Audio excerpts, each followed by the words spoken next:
Good evening. My name is Ray Gonzalez, and I've been a resident of Northern Nevada all my life. I love our state with everything I have, and I love you folks that are here today. Eathan has known me for about 20 years, knows my mom and dad, knows my family, and my mom and dad my mom can cook. I think you've had some of her tamales. So Eathan has been a great friend and a great brother. Eathan asked me to talk about something that I hold, really dear to my heart. And when he asked me, we were at the Cup for breakfast, and he says, "Are you willing to tell your story?" And I said, "No." And he said, "That's why you have to do it." So today, folks, I'm going to tell you about me. But before we start there, I'm going to give you some facts, some stats. I'll have you do a little interaction, and then we'll move on. Again, my name is Ray Gonzalez, and I'm grateful to be here. And thank you to the Eldorado and the folks here. Thank you for the people that are serving us. Grateful for their work and their blessing. This is truly a blessing to be here together. What am I going to talk today? I'm going to talk about finding happiness in the digital age. How do you achieve mental fitness? Analyzing anxiety and depression and other mental challenges. According to the National Alliance on Mental Illness, 1 in 5 U.S. adults experience mental illness. 1 in 20 U.S. adults experience serious mental illness. 17% of youth 6 through 17 years of age experience a mental health disorder. 50% of all lifetime mental illnesses begin by the age of 14 and 75% by the age of 24. Here's what I found interesting. Suicide has shown to be in the top 10 leading causes of death. You know what the first one is? Heart attacks. Second leading cause of death among people of the age 10 to 34 years of age is suicide. What's the total population of the United States? 330 million. So 1 in 5 U.S. adults experience mental illness. Folks, if you're quick with math, that's 66 million people at some point. So now that we know some of these statistics, I'm going to ask you 3 questions. How do you achieve happiness? How do you surrender to something bigger than yourself? How do you learn to love yourself? In today's world, we are defined by how many people like our posts on social media. The reflection of who we are is constructed by the feedback that we receive by our followers and or our friends. However, are we really forming true connections with others? And are we truly happy with the reflection in the mirror? Here's the interactive part. I'm going to say my name. I want you to all stand, and I'll wait until you all stand. I know you're eating your salads, but this is important. So please stand. And I want you to repeat what I'm going to say, but I want you to use your name. So here's what I'm going to say.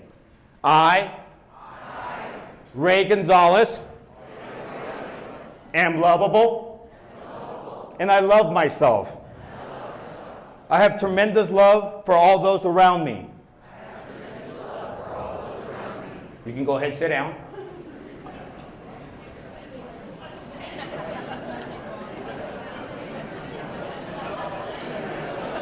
Here's the next question. How did you feel saying that? If it felt good, good for you. Perhaps a little awkward, because it was a hell of a tough experience for me. For me, it did feel a little awkward the first time I had to say that. And I had to say it again, again, again, and again. To feel excitement about me. I want you to feel excitement about yourself. You're killing yourself with love. Remember, the essence of who you are is love. Why? We all want to belong to something bigger than us. We all want to be part of something. And we all want to be loved. I guarantee you that most fights among couples is because there's a lack of communication, and usually your spouse wants a little bit of attention. So for some of us, loving ourselves is difficult because of our upbringing, belief system, childhood traumatic experiences, adult traumatic experiences, and other ingrained thoughts gained from our parents and our surrounding environment, like our friends, peers, and now we have these great platforms of media and social media. We get inundated with all kinds of news, political news, economic news. I work in the financial field. You know how much I listen to it? Zero. I don't want that noise. But we are hardwired for negative bias and to focus on things that are not positive. Why? We give negativity more attention, and as a result, we let it gain roots in our mind, which in many cases consumes our way of thinking and our behavior. Have you ever heard the saying, we become our thoughts?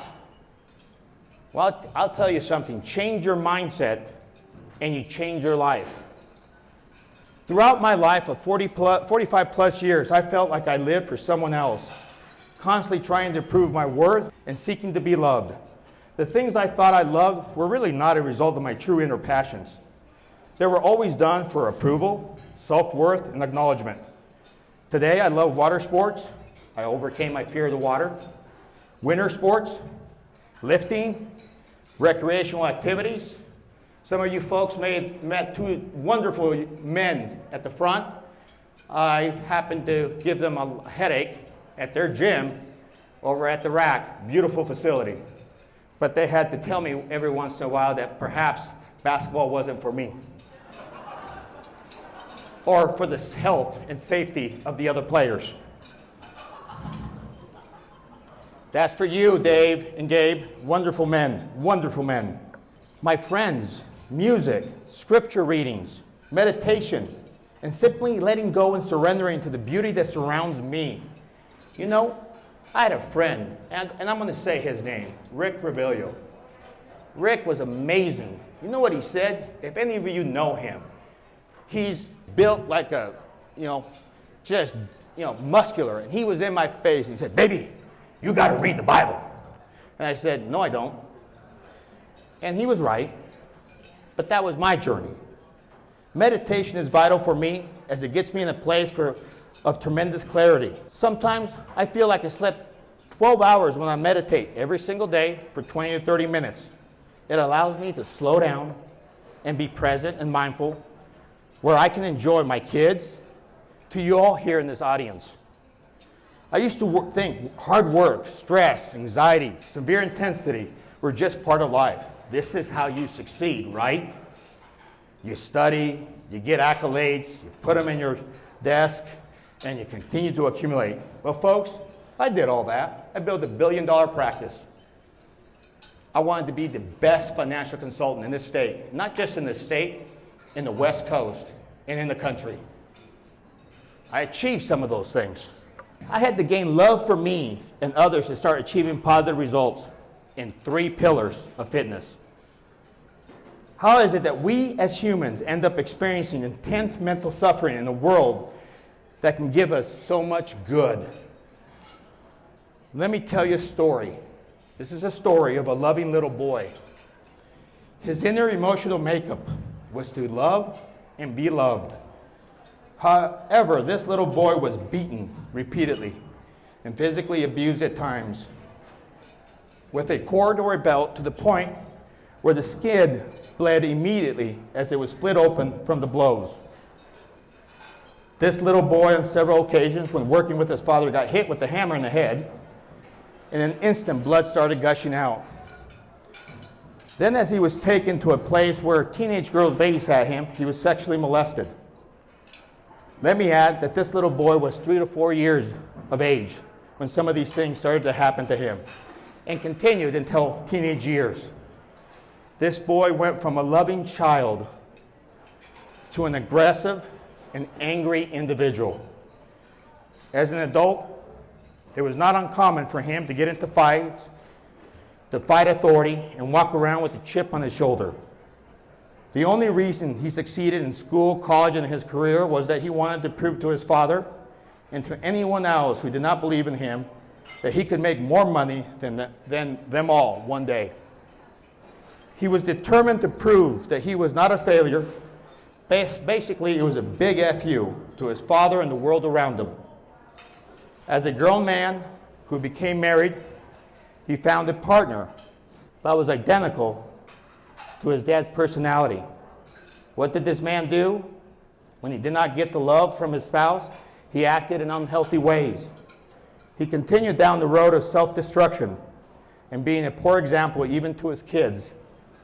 Eventually, through lack of being committed to his wife in a healthy way and treating his kids in an intense manner, he lost his kids and his wife. His wife not only once, but twice left him. Who could blame her? She probably had enough dealing with the chaos. As a married man, he tried drugs, alcohol, and all kinds of other debauchery.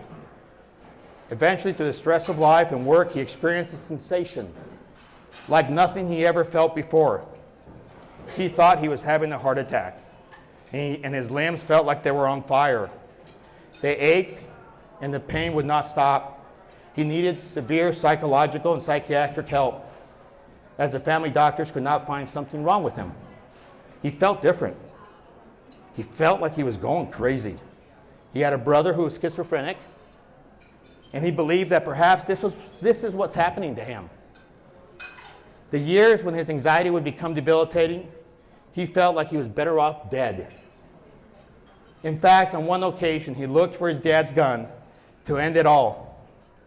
But luckily, he could not find it. He just wanted the pain to stop. He needed to find a solution to his terrible feelings of fear, anxiety, and depression. The search for the combination of proper mental medication and therapy was a gruesome journey. One where the pain would not subside in his arms and legs until he decided, you know what? His brain would not stop. Why don't I take 500 milligrams of Vicodin? When he let the psychiatrist know that this worked, he prescribed the man 500 milligrams of Vicodin every 4 hours, as this was the only thing that would eliminate his pain. That was a strong opiate and a very addictive medication. The biggest exhibition of anxiety came when his wife decided she no longer was in love with him and she was finished with him. She pushed him to enter a 45-day inpatient program for addicts because perhaps he had an addictive personality. Perhaps he was a sexual addict, work addict, codependency addict, drug addict, etc. While in inpatient therapy and with the help of some amazing professionals, he realized that this endeavor would help him uncover the real him. Within a short period of time, he also realized that to achieve peace, he could no longer be married to a woman who treated him poorly or to be around by any toxic people. The real process of grieving and healing started. Folks, sometimes in life, through painstaking experiences is where the real growth occurs. The boy is my story. If you haven't figured that out by now, it was difficult for me to be up here, but I come to you with tremendous humility. It's difficult not to break down and cry. Although I have done much work to uncover who I am and what my purpose is in life, it does not mean I had not had shortcomings and other setbacks. The loss of my family, the physical abuse, the sexual abuse, and other traumas have helped me have empathy and understanding that hurt that we all carry. The truth of the matter is that when one realizes that no one is perfect and accepts our own imperfection, is with true grace and mercy emerge, and you're on your way to love and be loved unconditionally. This is where one surrenders to our higher power. For me, it was God. For some of you, it might be the universe. And trust in our inner power that we possess or have been given. We are all capable of greatness. And like me, I realize we can't do it alone. This is why I love what my friend and brother Eathan is doing here through his organization. Eathan has been there for me from the beginning. no judgment. And for that, Eathan, I love you, brother. It has been an honor to share my story. And my hope is that you have that love that each and every one of you deserve, because you are all worthy of love. Thank you.